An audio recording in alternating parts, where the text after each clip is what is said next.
A Lesson Before Dying, Chapter 22. When I came into the office, Paul looked me straight in the face. He knew it was unnecessary to search me and the food, but he knew that he had to do it. He also knew that he shouldn't even think about not doing it. It was as much his duty as wearing the uniform and carrying the cell keys, but you could see in his eyes that he was wondering why. Even when he was searching me and not looking in my face, I could tell by the light touches on my pockets that he didn't want to do it. And with the food, it was the same. The chief deputy sat behind the desk watching everything. To him, this was how things were supposed to be, and how they would be. Paul and I left the office and walked down the narrow, dark corridor. "Where would you like to meet him?" he asked. "In his cell, I don't mind." "Do you want me close by?" "No, I don't think so." "It can be different now," Paul said. "I'll be okay," I said. "How is he?" "He's taking it pretty good." "Any changes?" "Well, I haven't noticed any." We came up to the steel door to the cell block. "You sure you want to be alone?" Paul asked again. "You're the first visitor since that news." "I'm sure I'll be all right." "If you say so." He opened the steel door, and for the first time the prisoners did not call to me or stick their hands through the bars as I passed. Some spoke quietly, others only nodded, but all were watching. Paul and I continued down the block to the last cell. Jefferson was lying on his back, staring up at the ceiling. Paul looked at me again, and I nodded to him to indicate that I was not afraid and that I wanted to be alone with Jefferson. The deputy opened the cell door and let me in, and he locked it and left. "How are you, Jefferson?" "I'm all right." "I brought you some food," I said. His body took up the bunk, so I set the bag of food on the floor near his head, and I went to the wall and stood under the window. "Do you need anything, Jefferson?" He shook his head. "You want to talk about anything?" He shook his head again. Then he just lay there staring up at the ceiling while I stood watching him. "What day is it?" he asked, without looking at me. "It's Friday, Jefferson," I said. "Friday," he said to himself. "Friday." He was quiet for a moment, and then he slowly let his feet slide to the floor as he sat up on the bunk. "Look like it's pretty out there," he said, gazing up at the window. "Yes, it's a nice day," I said. "No clouds anywhere, just blue." "You think it's going to be like that day?" he asked. I didn't answer him. He was looking out the window when he said it. Now he turned to me. "I hope it's that kind of the day you want, Jefferson." Excuse me. "The kind of day I want," he said. "The kind of day I want? I never got nothing I wanted in my whole life. Now I'm going to get a whole day?" I didn't know what to say. He looked at me a while, and then he turned to the window again. "Do you like fruit, Jefferson?" I asked him. "I can pick up some fruit, and some pecans, ice cream, funny books, things like that." "I want me a whole gallon of ice cream," he said, still looking out the window. I saw a slight smile come onto his face, and it was not a bitter smile, not bitter at all. "A whole gallon of vanilla ice cream and eat it with a pot spoon. My last supper, a whole gallon of ice cream." He looked at me again. "Ain't never had enough ice cream. Never had more than a nickel cone. Used to run out in the quarter and hand the ice cream man my nickel, and he'd give me a little scoop on a cone. But now I'm going to get me a whole gallon. That's what I want. A whole gallon, and eat it with a pot spoon." "I can bring you some ice cream anytime, Jefferson," I said. "I'm going to wait," he said. "I'm going to wait. I want a whole gallon, and I eat it with a pot spoon, every bit of it, with a pot spoon." He smiled. He smiled now because he had something pleasant to look forward to, though it would be on the last day, and he would save it until that very last moment. "You want to hear about the news from the quarter?" I asked him. "Stella had her baby." He looked at me, not as he had done in the past in pain and with hate. He looked at me with an inner calmness now. Was it the ice cream? "He favor Gable?" he asked. "With little babies, they don't favor anybody too much," I said. "Old Gable," he said and smiled to himself, "got hisself a baby. Got hisself a baby."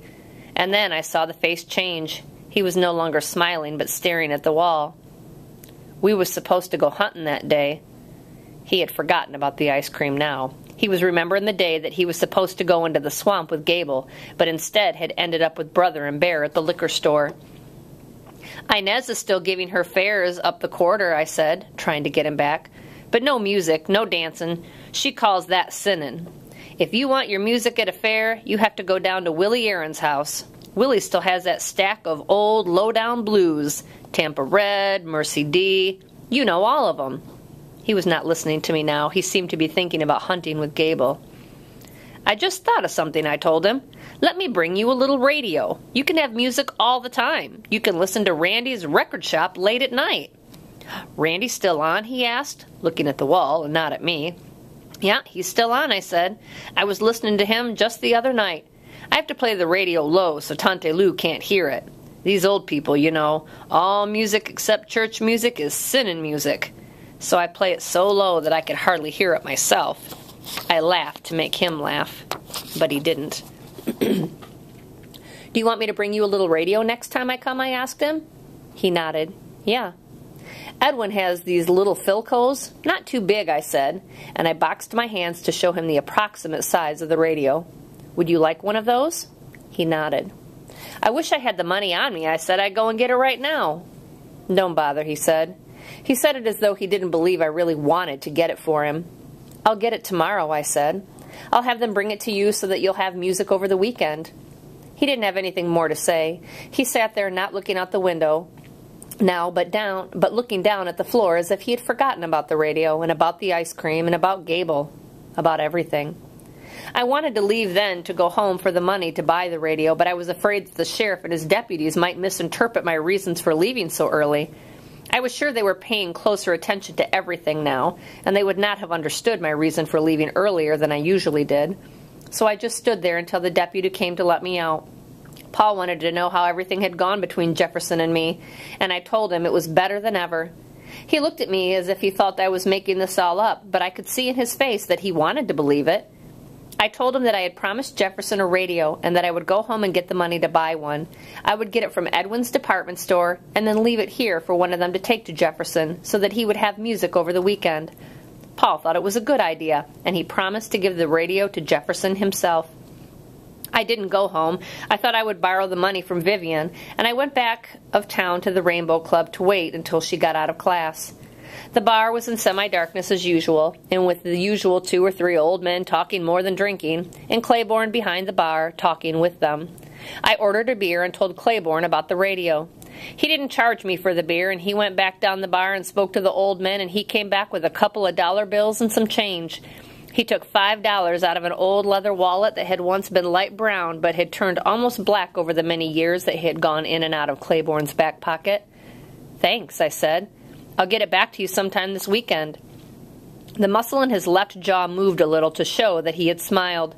Then he jerked his head toward the wall, a sign that I should go around to the other side and see what I could get in there. So after finishing the beer, I went through the side door into the cafe. It was much more brightly lit than the bar, warmer, and you could smell the food from the kitchen. A man and a woman ate at one of the tables, and another man sat eating alone at the counter.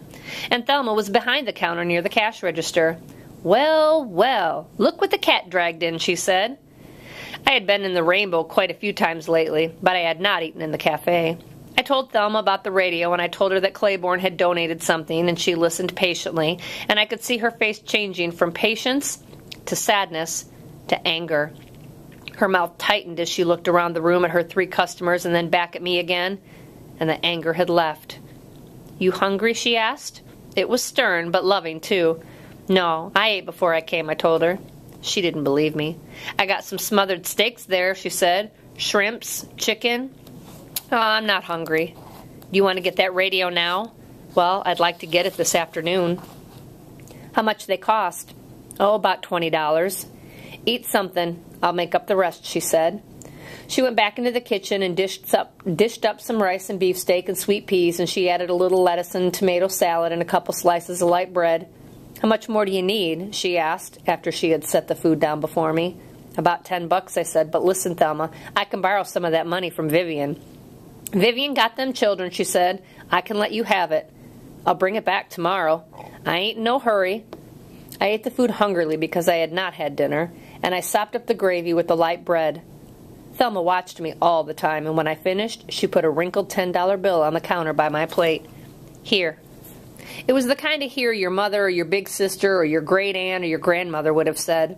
It was the kind of here that let you know that this was hard-earned money, but also that you needed it more than she did, and the kind of here that said she wished that you had it and didn't have to borrow it from her. But since you didn't have it, and she did, and here it was, with a kind of love. It was the kind of here that asked the question, when will all this end?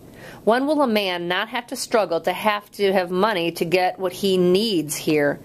When will a man be able to live without having to kill another man here? I took the money without looking at her. I didn't say thanks. I knew she didn't want to hear it. And I went out to my car and drove back uptown. Edwin's was not the best store in town, but it was the place where most people bought what they needed.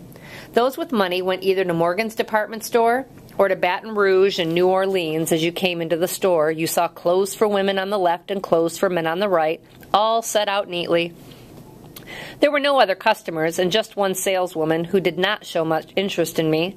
I went to the back of the store, passing the furniture department with its chairs, couches, beds, chiffon-robes, dressers, and then the refrigerators and ice boxes, gas and wood-burning stoves, washing machines. Then there was the garden and yard equipment, hoes, rakes, shovels, axe handles, mowing machines, yo-yo blades, cane knives, and at the very end of the store were the radios and kitchen appliances on shelves against the wall. I saw the little radio that I had in mind, and I took it down from the shelf to look at it more closely and feel its weight. Then I set it back on the shelf and turned on the knob, and after warming up for a few seconds, it started playing. I moved the lighted dial to get another station. I could find only 3, 2 in Baton Rouge and 1 in New Orleans, but that was normal for this time of day. At night, you were able to tune in others. You could get one as far west as Del Rio, Texas, and another as far east as Nashville. I was still listening to one of the Baton Rouge stations when the saleswoman came up behind me. "You gone by that?" I looked around at the short, stout, powder-faced white woman. "Yes, ma'am." Her face changed, but only a little. "How much is it?" I asked. $20 plus tax." "Do you have one in a box?" "Well, that one's brand new," she said. Her face was getting hard again. "It's a present," I said. "I would like one in a box." "I can put this one in a box," she said. "No, ma'am. I want a brand new one," I said. "If you have one." "Well, you can have this one for $1 less," she said. "I prefer a brand new one, please, ma'am," I said. She snapped the radio off and turned away, and she was gone about 15 minutes. I knew it couldn't possibly take her that long to find another radio, but because I had refused to take the used one, and because she felt quite sure there was no place in Bayonne where I could find another one, she knew I had a little choice but to wait until she got back. "Brand new one," she said behind me. "Seal ain't even broke." "Does it have batteries?" I asked her. "It's ready to play," she said. "You want it?" "Yes, ma'am," I said. She started up the aisle towards the cash register, but just about then another white woman came into the store. The clerk set the radio beside the cash register and went to see what the white woman wanted. The other woman was not buying anything. She only wanted to talk. So they stood there about 10 minutes before the clerk came back to wait on me. And after ringing up the bill, she asked me if I needed a bag. But she asked it in a way that I knew she didn't want to give me one. "No thanks," I told her, and after paying, I tucked the little radio under my arm and left. The courthouse was to the right and across the street from the store. I walked between the parked cars and past the statue of the Confederate soldier and the state, national, Confederate flags. Paul and Sheriff Guidry were in the office. Paul saw the package under my arm, and I could see that he was happy that I had remembered. The sheriff looked up at me from his desk. "Well, Professor, is that the radio?" "Yes, sir. I hope you don't mind." "No, I don't mind this time," he said, "but from now on you ask permission before you bring anything else in here." I spoke to the deputy. "The deputy can't give you permission to bring things in here." "I do," he said. I was quiet. "Leave it," the sheriff said. "I'll see that he gets it. Batteries, I hope?" "Yes, sir, batteries," I said. I had almost said batteries. "How'd it go today?" he asked. "All right," I said, and the sheriff nodded. "I'll see that he gets it." "Thank you, sir." I looked at Paul. He nodded and smiled. He probably would have said something encouraging if the sheriff had not been there. I went to my car and drove back to the Rainbow, hoping that Vivian would be there and that we would have a drink and just sit there in the semi-darkness, all alone.